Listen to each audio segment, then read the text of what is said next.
All right, I think I'll do the introduction. So it's my pleasure to introduce our speaker today, Nathan Hillson from Lawrence Berkeley National Labs.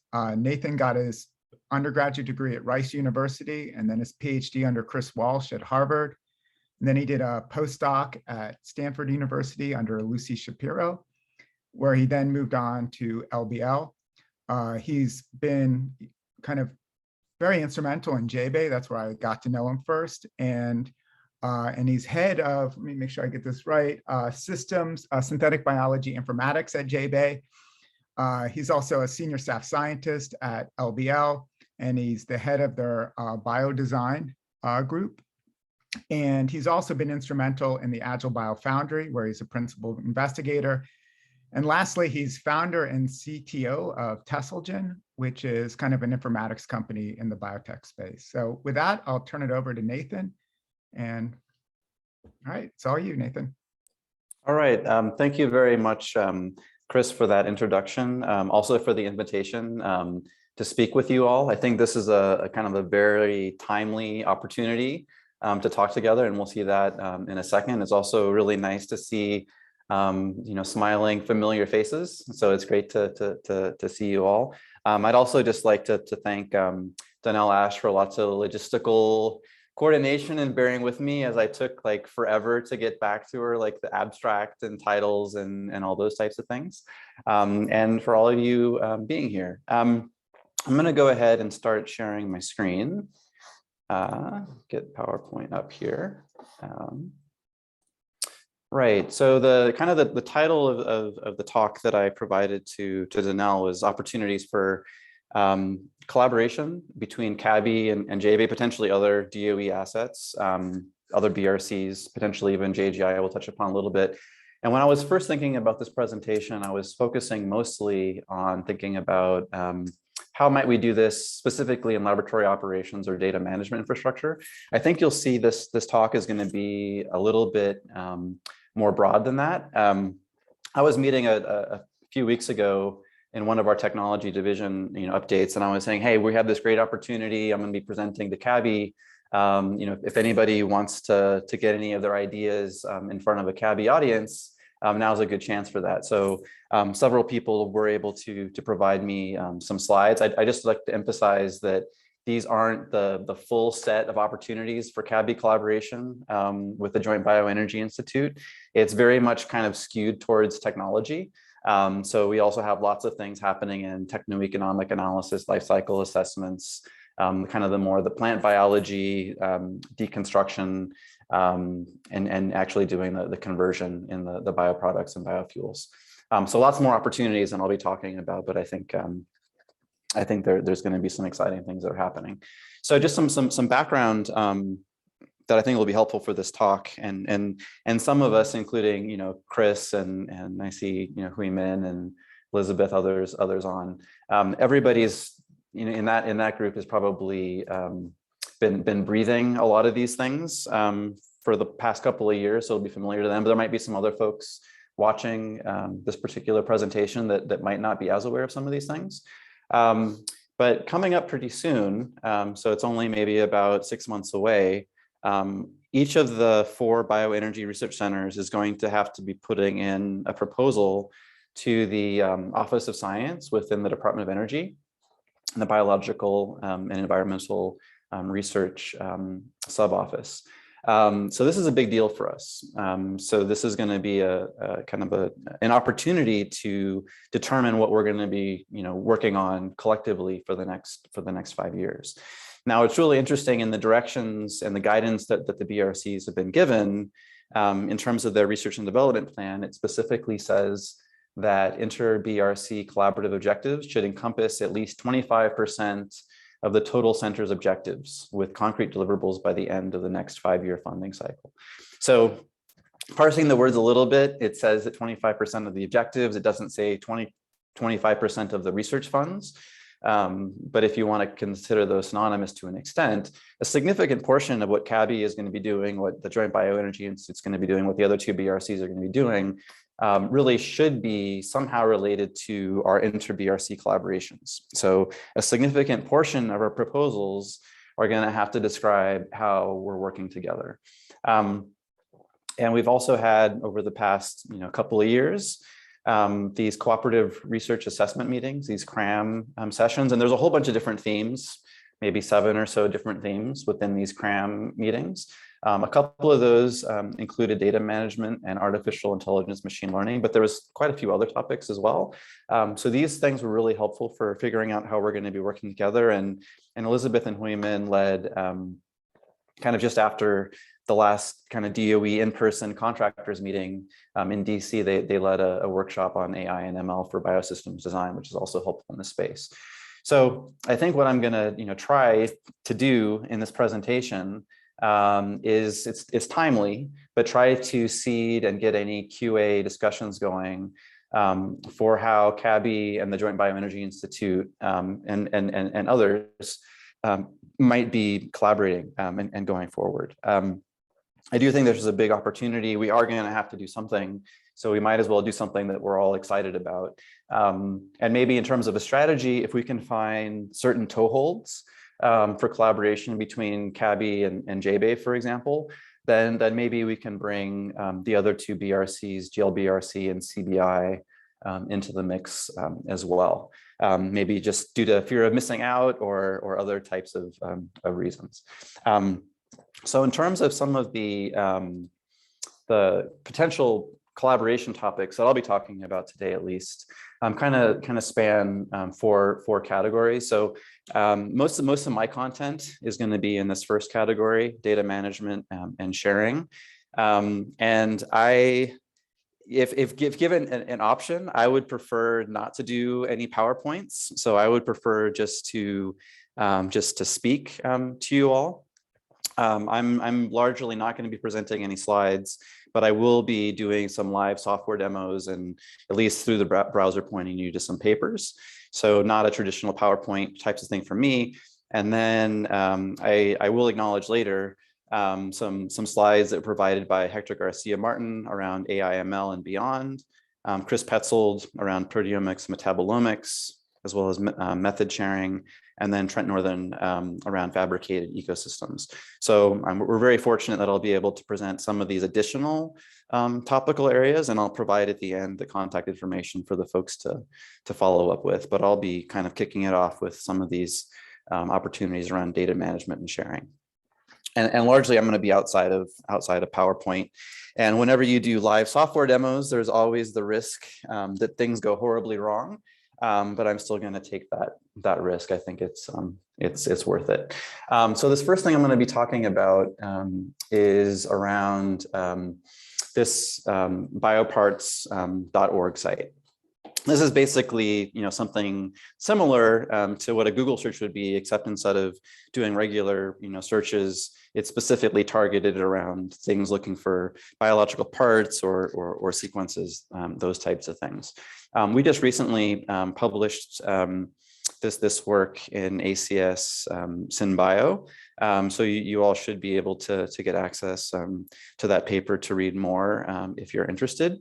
And just to give you kind of a flavor about this, and after I show you, I'll kind of give you kind of like maybe the vision for what CABBI and JBEI could be doing together in this regard, but maybe just to kind of show you just some basics.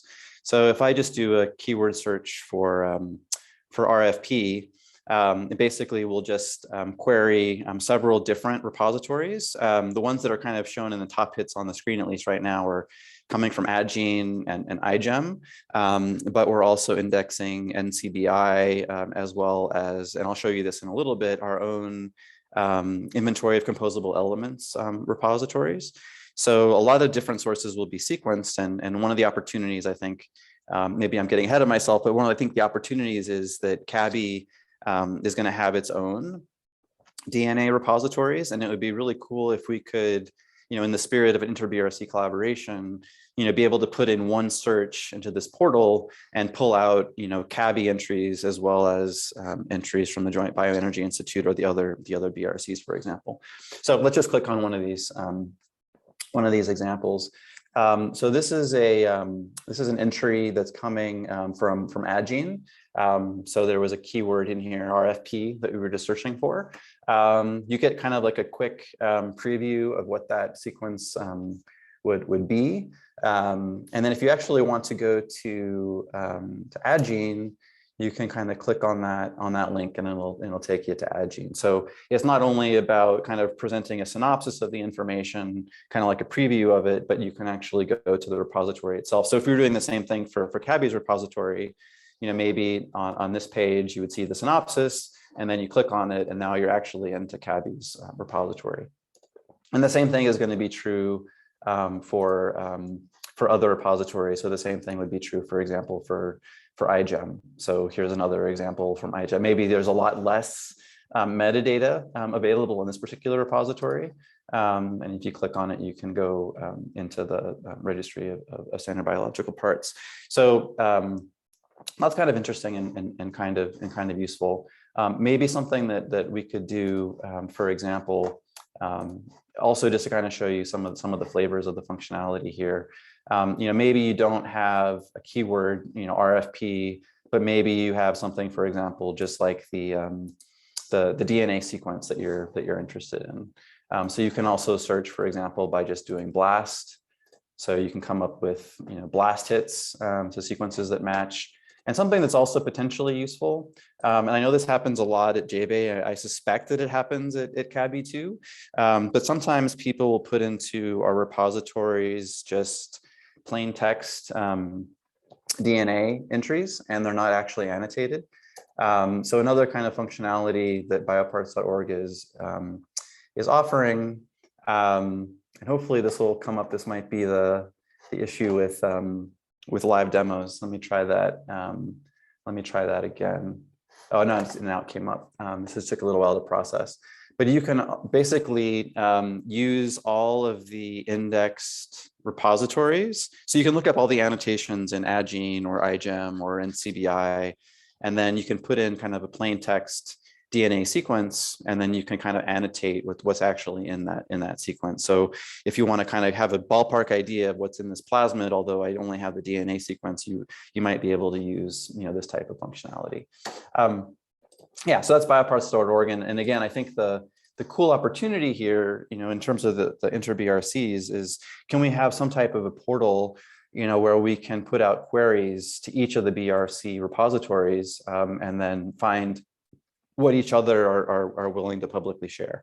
So I imagine this can be kind of like one of those toehold opportunities, where it might not take a lot of work. My understanding, and this information might be 6 months or a year old at this point, is that the platform or platforms that CABBI is using for doing its plasmid repositories is going to have some type of an API. And if there is an API where you can search and query and things like that, then we could get you guys connected into bioparts.org. So that's kind of like one kind of opportunity. And I think that same pattern can probably be met or managed, not just for biological parts, but experiment data or other types of things that we'll be seeing. But that's just one type of an idea. Going back to PowerPoint for a second. So that was kind of bioparts.org, and I think there is some easy low-hanging fruit kind of cool stuff that we could do with CABBI and JBEI there.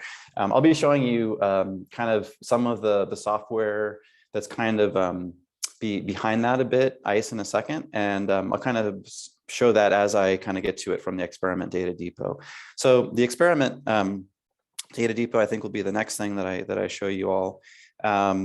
And this also has been published. It's a little bit older now. It's at least like 4 years old. I should also mention, maybe I forgot to mention, that bioparts.org and the underlying software inventory of composable elements is freely open source.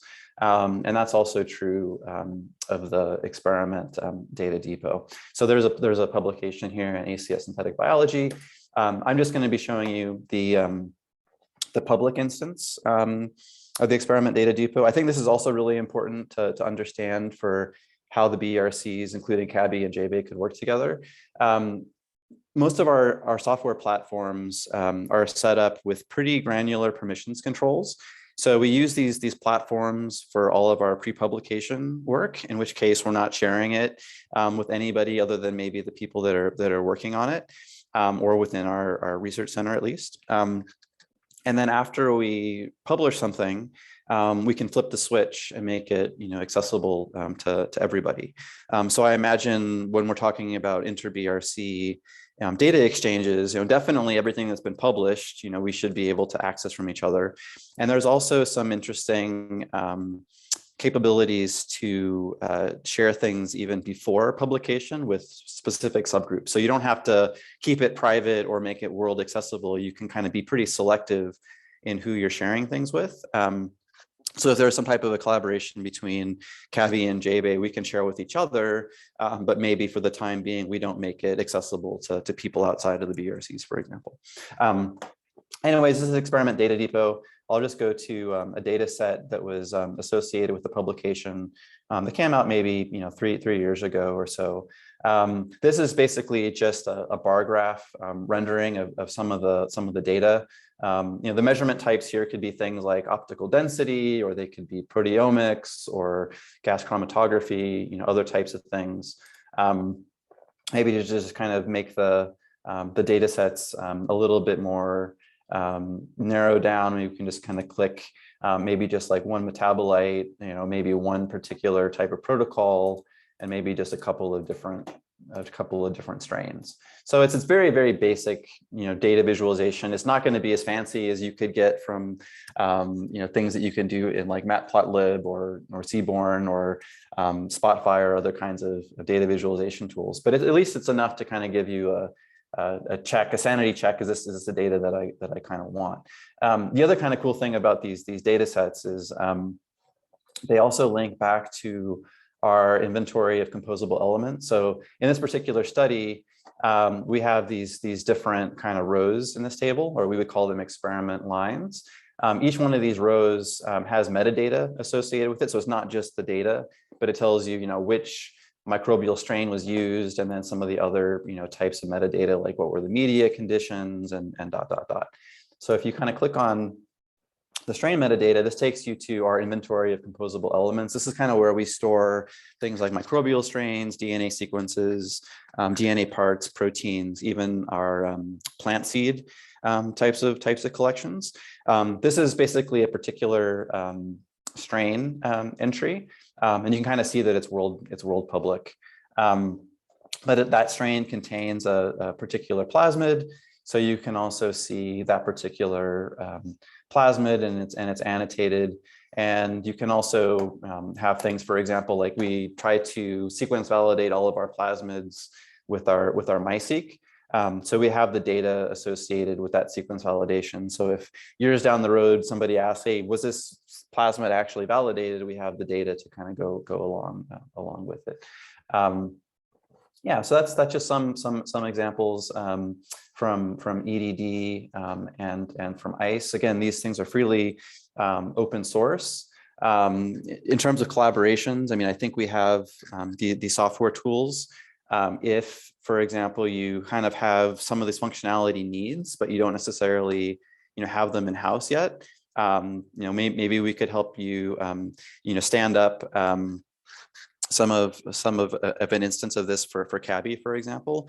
The other thing that we're thinking of doing is, I guess there's this concept called federated kind of system of experiment data depots.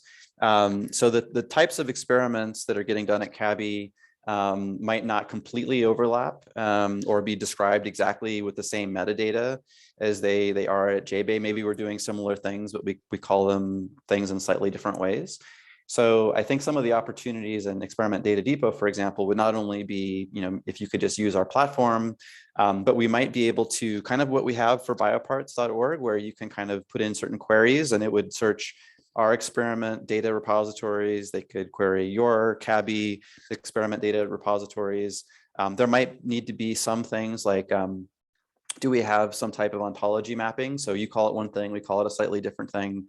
How do you kind of associate and cross compare our data sets? Are there ways that you can aggregate data sets across CABBI and JBEI to kind of make a bigger data set to empower your downstream artificial intelligence, machine learning. So there's quite a few opportunities, I think, in this space. And for ICE, it's also something similar. I mean, I know that you guys were exploring a different plasmid repository. So maybe you're not going to be using ICE. But we could, for example, through the API that you provide, either through bioparts.org or just kind of within kind of this functionality where you can kind of browse other repositories, even within your home institution. We could have functionality like that. So I think lots of opportunities between those platforms. Going back to PowerPoint really quickly. Another thing that I'll just kind of show in passing is Diva. So this is our platform where we enable people to come in and design, for example, their DNA constructs. And then it kind of is a division of labor thing where a separate team will actually be building it and validating it.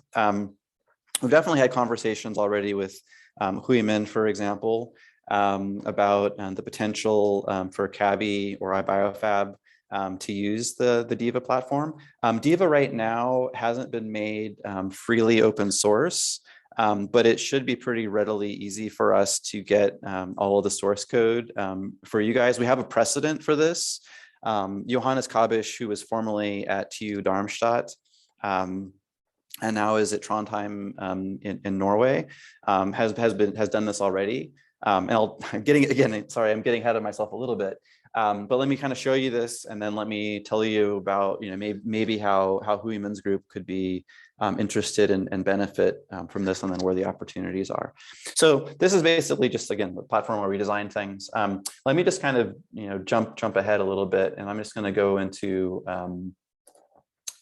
some designs that have already been finished. Let me maybe pull up this one. So this is basically just kind of a design. So this is kind of like a whiteboard, type of a visualization. So this is just a single construct. It's not a combinatorial library, just a single construct. But you can kind of visually outline, what you're going to be putting together. You can kind of basically get a preview for what that construct would look like. It'll automatically create, for example, entries in our ICE repository. So that's not an extra step that somebody has to do. It kind of gets done for them. And it also basically will enable you to track how things have progressed with this particular design. So let me kind of show you that. So it has like a timeline of like when, the original design was created, and it kind of goes through all of these different steps. So you can kind of, it's almost like FedEx, like if you're getting something, shipped from Amazon, you can kind of see it, passing, from Texas through Nevada to California, or maybe in your case, from New York to New Jersey to Illinois. But the kind of the cool thing here is that somebody, and I guess in this particular design, it was Xian Gao at the National Renewable Energy Lab put together the design, but then it's people in Berkeley that are actually making it. And then as it's getting made, the researcher that did the design can kind of track its progress, just like as you'd be tracking your shipment. So it's those types of functionalities. And it also has built into it, at least on our instances, kind of like a DNA assembly protocol design engine, J5, on the back end. So if you wanted to fabricate this with like a type 2S method, like a Golden Gate, or if you want to fabricate it with the flanking homology style method, like a Gibson or a yeast assembly, ... There's also the possibility for these back-end engines. And I think this is maybe kind of where some of the interest is from Hui Min's group, and it was certainly the interest from Johannes Kabbisch. You all at CABBI might have your own DNA assembly protocol generation engines that might be coupled, for example, to your downstream instrumentation and automation. And maybe what you don't have yet is maybe some of this front end type of interface things. Well, one possibility for a collaboration could be, for example, maybe I like using this kind of an interface to do the actual design work, but I want to use CABBI's protocol generation engine to actually generate the protocol. So that might be something else that could be potentially of interest. And we haven't published DIVA yet, but we already have instances where people from the public that I'm on actually right now can sign up for accounts and use it. And that might be another opportunity for working together.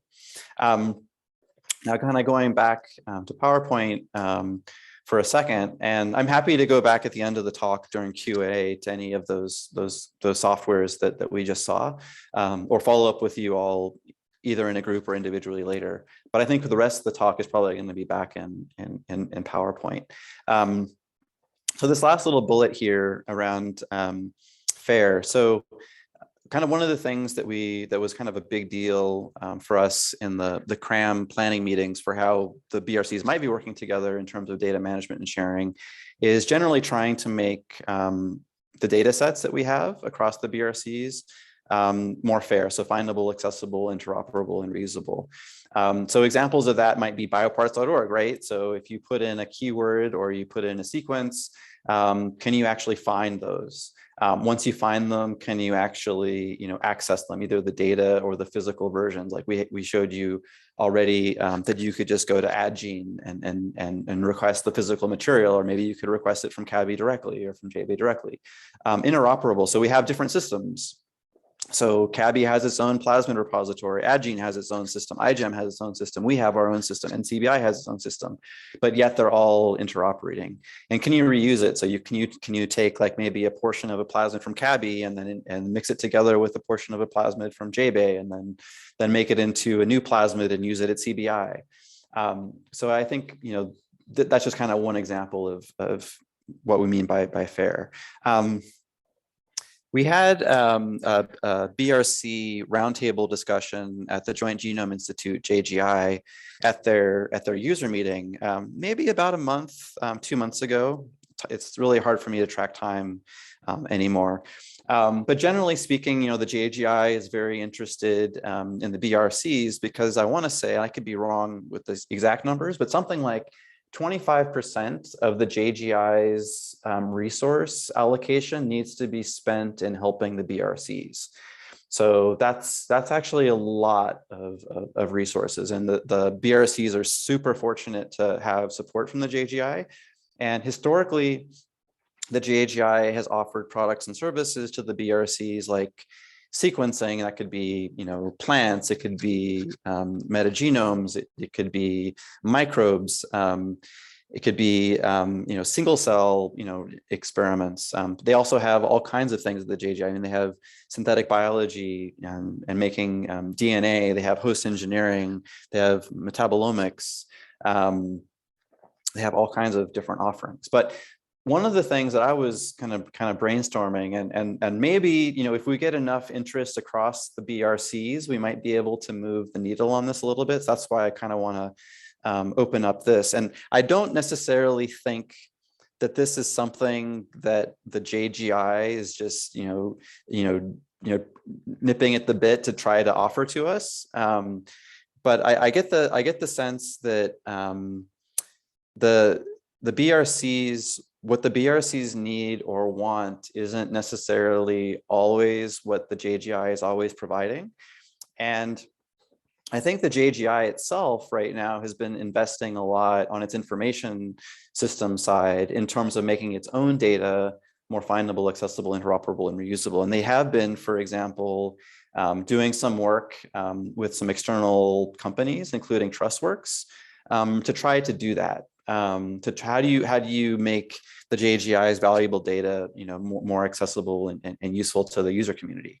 And they've been learning a lot about how you do that. And I think this is something that the BRCs really need to be able to do, but we don't have the domain expertise the JGI does. We don't have all of their hard-won or learned experiences about making their own data sets fair.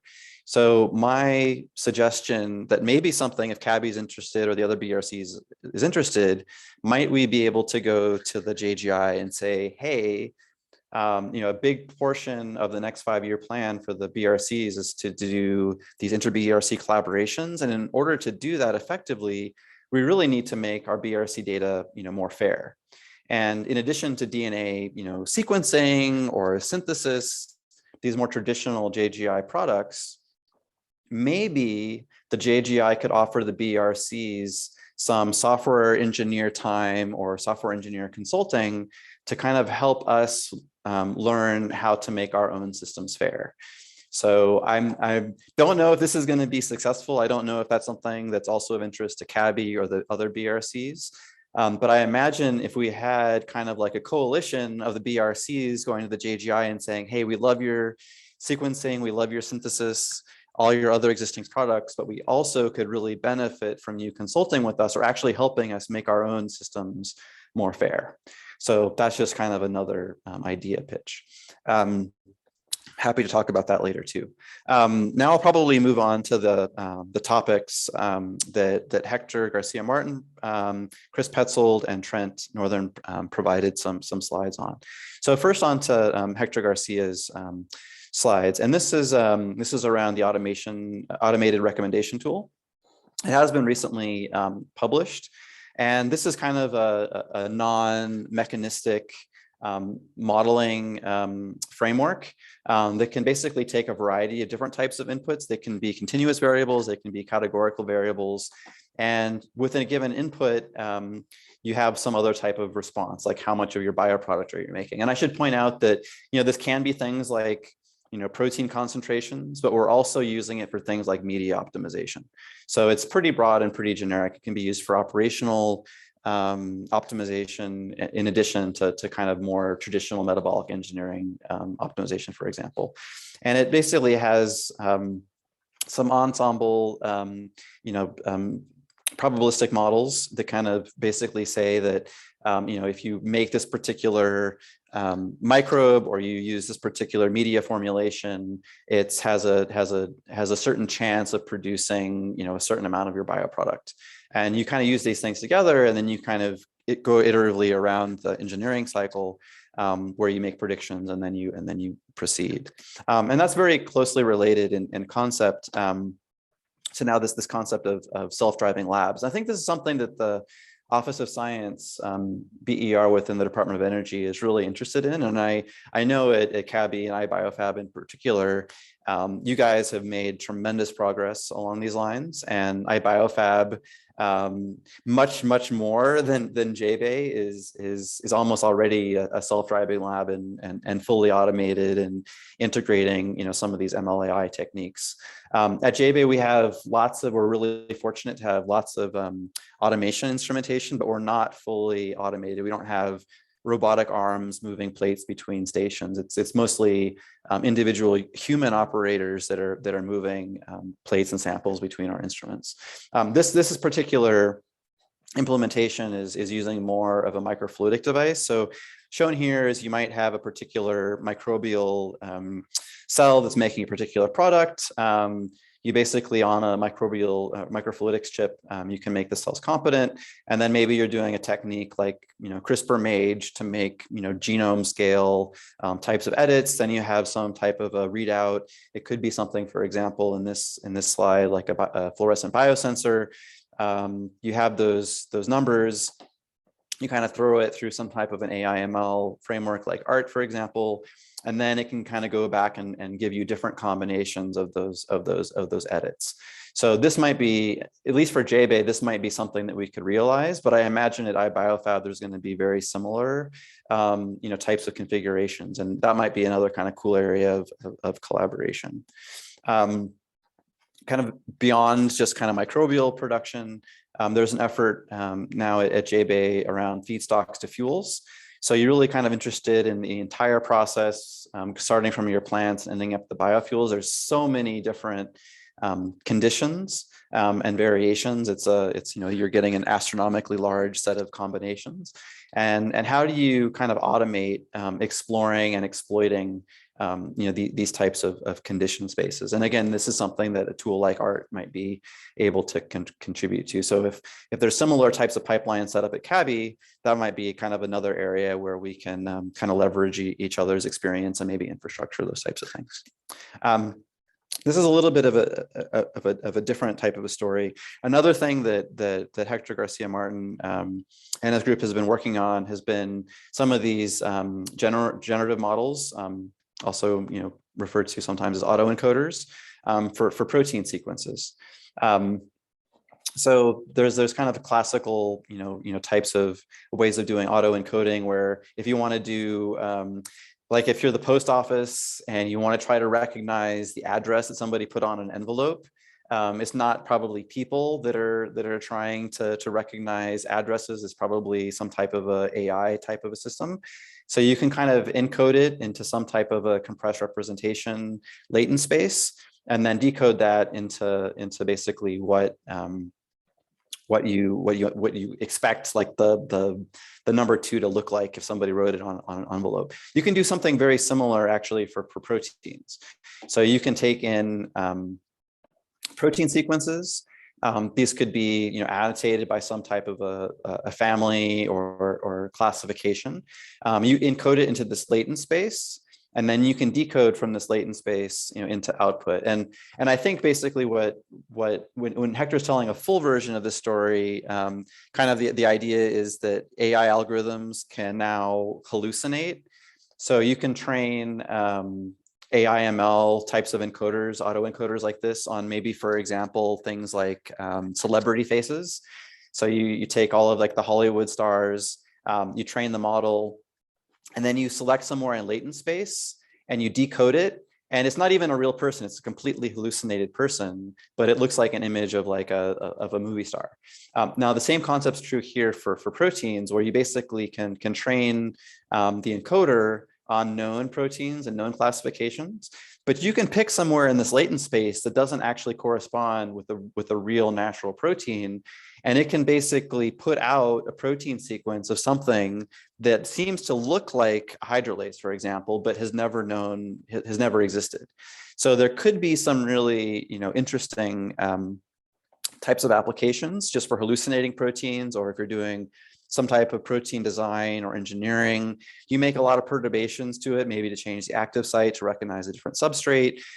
You throw it back into this encoder. Does it still land you in that latent space? Does it still look like what a hydrolase should look like? Or is there something about it that seems a little bit off? So there could be some interesting things there too. And I'll give you Hector's contact information at the end, but there could be some opportunities around that too. And then switching gears a little bit, some of the slides that Chris Pessold provided.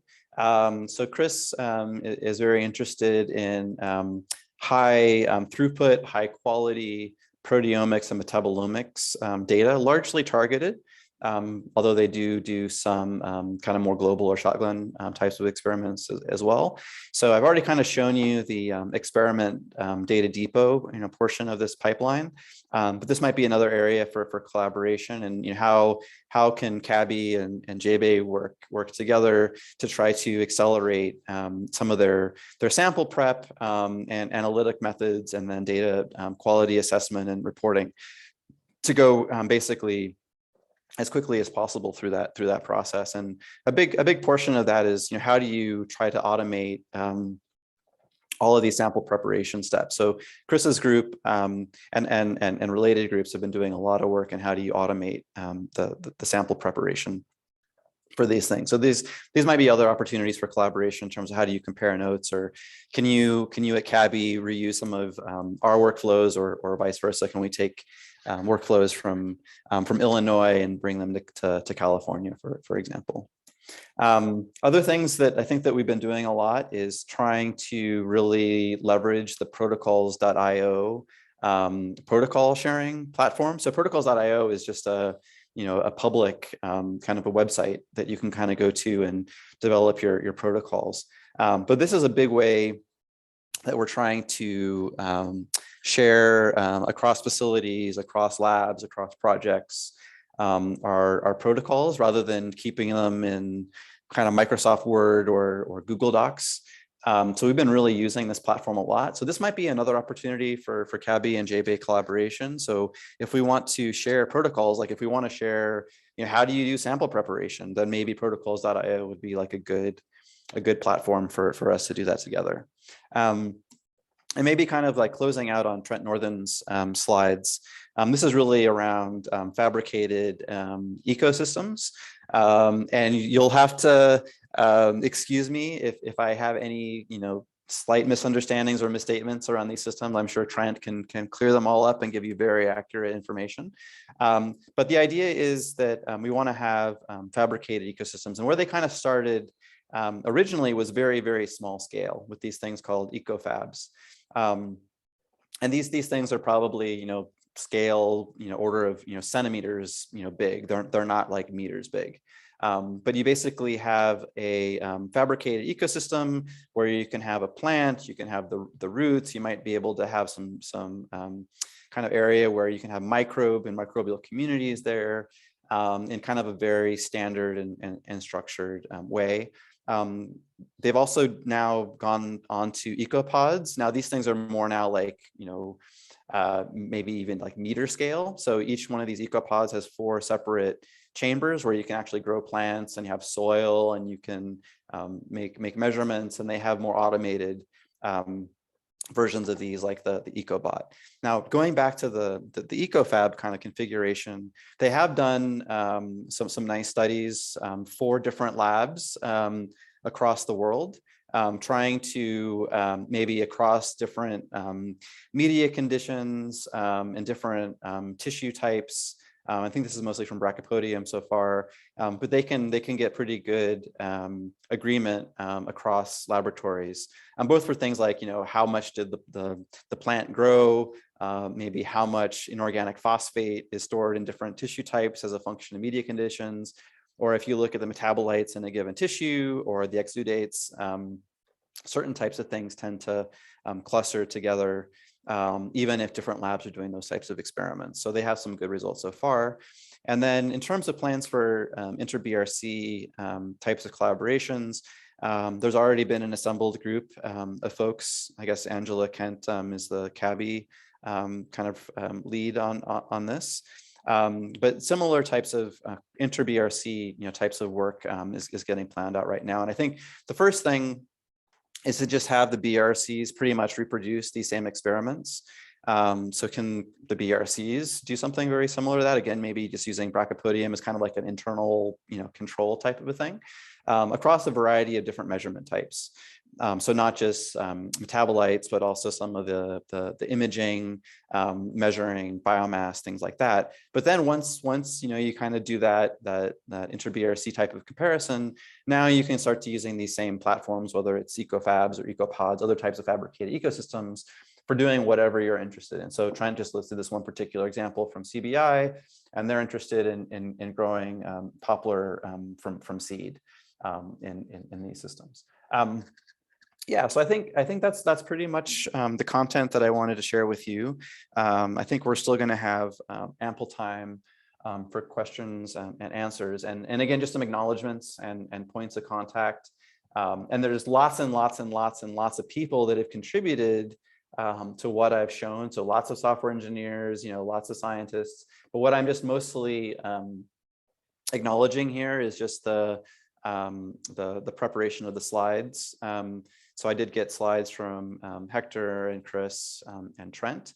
In terms of like if you're interested in any of the things that I talked about, here's some initial points of contact. I would be a great person to talk with about bioparts, ICE, EDD, DIVA.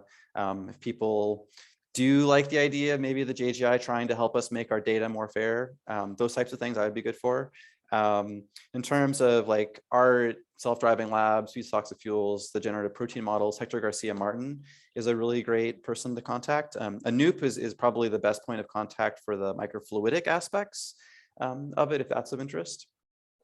Chris is a really good person to talk to about protocols.io for method sharing, as well as kind of proteomics and metabolomics. And in particular on these slides, it was focused a bit more on the automated sample prep.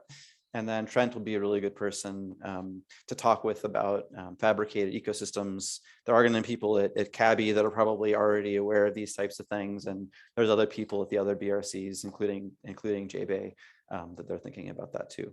So I think that's probably where I'm going to leave it.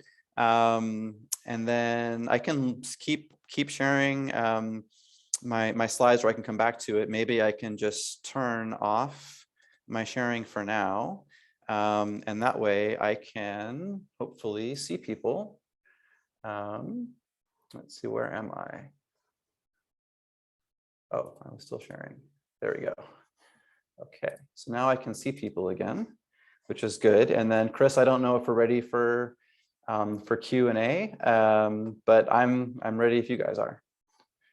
Yes, thank you, Nathan. That was a really nice talk. So just to start off, if you have questions, please put them in the chat box and I'll kind of read them out. And I think I'll lead off with the first question. How long did it take to get buy-in for, say, all the data management tools? And how many iterations did you have to do? Because I can imagine, sketching out some kind of database schema and then realize that it's, after people start using it, that it's kind of limiting and that you might have additional features. So I'm thinking more about the evolution process. How do you evolve these packages to meet the needs of the various users? And as you get new data types, new technologies will come out and have their own kind of data requirements.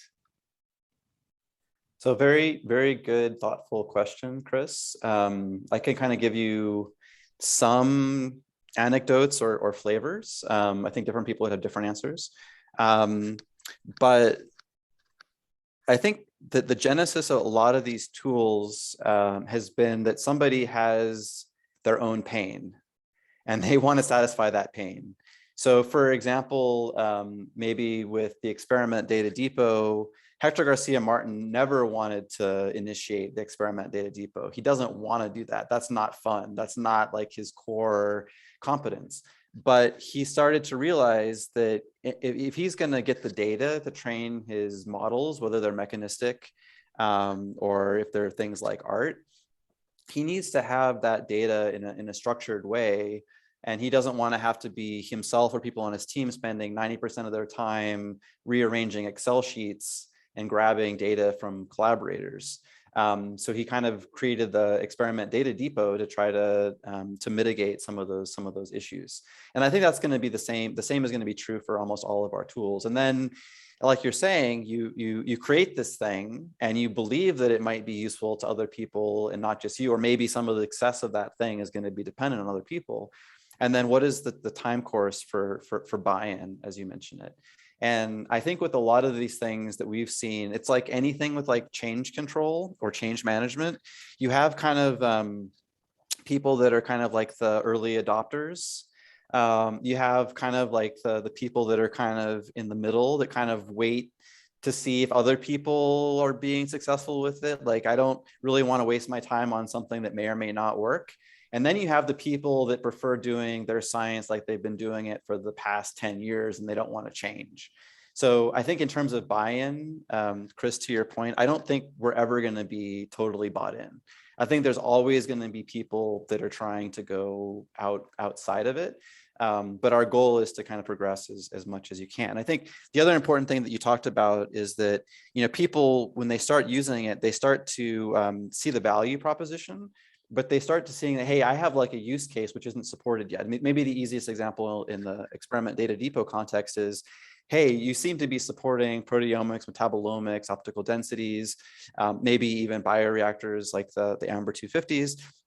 But what about flow cytometry? That's important. I use that all the time, and you're not supporting it. What about transcriptomics? Like, that's not very well supported. And then you can think about imaging. I mean, there's all kinds of different analysis modalities that might not be well supported yet. And that kind of just comes down to resources and priorities. And I think one cool thing that we could do potentially in terms of these inter-BRC collaborations is, can we identify those things that are actually going to be useful to ideally all, but maybe at least two of the BRCs, like, CBI and CABBI, both, use transcriptomics like routinely. And if it's not supported, like, that platform just is not going to be helpful. So I think, it really comes down to prioritization in terms of like where you're going to go next. But clearly, most of these tools aren't going to, at least immediately, satisfy everyone's needs. So Yeah. So I don't think we're ever going to be bought in. We're never going to support everybody's needs, but I guess what you can try to do is prioritize those things that seem to be the common denominators across the BRCs, for example.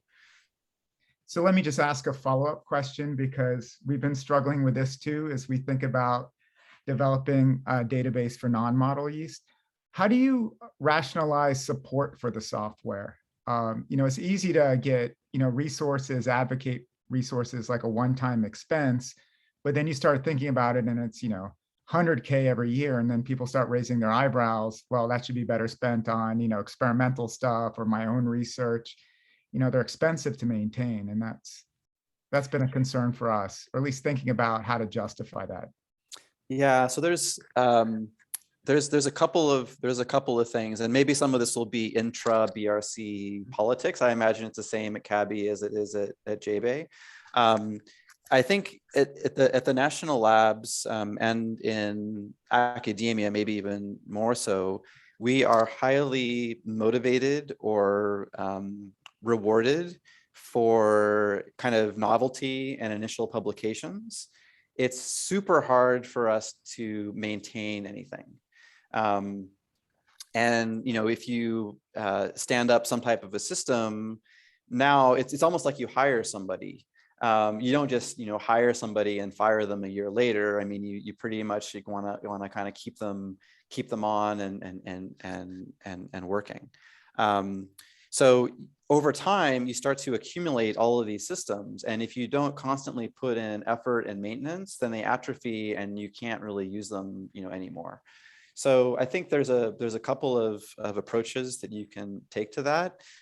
We don't certainly have the magic bullet. Some of the things that we try to do, for example, is wherever possible, if we can hand off software, for example, or a device to a commercial party so that they commercialize it and then support that maintenance burden across all of their customers, then we're willing to pay for that. And it actually turns out generally to a certain extent, because national labs, even in academia, I imagine, labor is really expensive. So if you have to pay for an FTE to support a piece of software, maybe at a national lab, that's $300,000 a year for that one person. And so if you can pay a commercial vendor, even if it's tens or even $100,000 for that same thing, it's a pretty big saving. So that's what we try to do. Not everything that we do, though, is probably going to be commercializable.